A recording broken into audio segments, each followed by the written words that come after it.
यवतमाल जिले में हाल ही में हुई अतिवृष्टि ने वनी विधानसभा क्षेत्र में भारी तबाही मचाई है। बारिश और बाढ़ का पानी कई नागरिकों के घरों में घुस गया, जबकि किसानों की फसलें भी बर्बाद हो गई।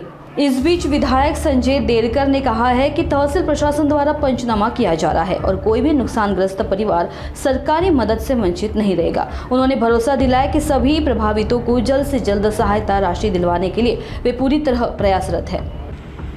वनी विधानसभा क्षेत्रात गेल्या 1 तारखेपासून तर कमीत कमी 10 तारखेपर्यंत पावसाचं थैमान फार मोठ्या प्रमाणात राहिलं। अशा परिस्थितीत नदी नाले सर्व तुडुंब भरले गेले आणि जनजीवन विस्कळीत झालं। ज्या नदी नाल्यासमोर गावं होती त्या गावात शेतकऱ्यांना घराच्या संदर्भात असो, जनावरांच्या संदर्भात असो किंवा त्यांच्या शेतीच्या संदर्भात मोठा फटका यावेळेस या पाण्यामुळे झाला आहे।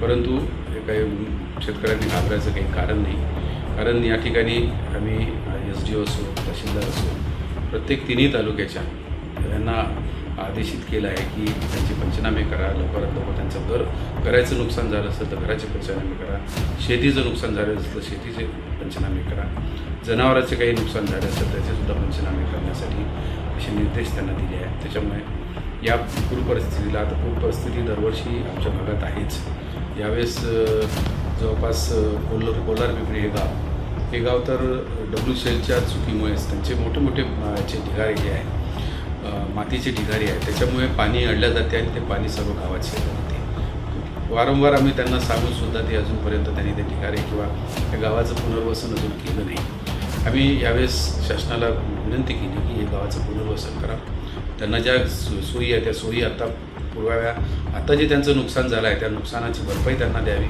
कारण हे सगळं WCLमध्ये होत असल्यामुळे WCLने सुद्धा याकडे लक्ष घालणं गरजेचं आहे। आम्ही त्यांनासुद्धा निवेदन दिलं आहे, त्यांचे अधिकारीसुद्धा त्यांची पाहणी केली आहे त्यांनी, ते सुद्धा त्यांना काही ना काहीतरी मदत करणारच। परंतु आम्ही शासनाला सांगून या सगळ्या गोष्टी शेतकऱ्यांच्या असो की शेतमजुरांच्या असो, त्यांना जे काही नुकसान झालं ते नुकसान भरपाई देण्याकरता आम्ही कटिबद्ध राहू, त्यांना नुकसान भरपाई मिळवून देऊ।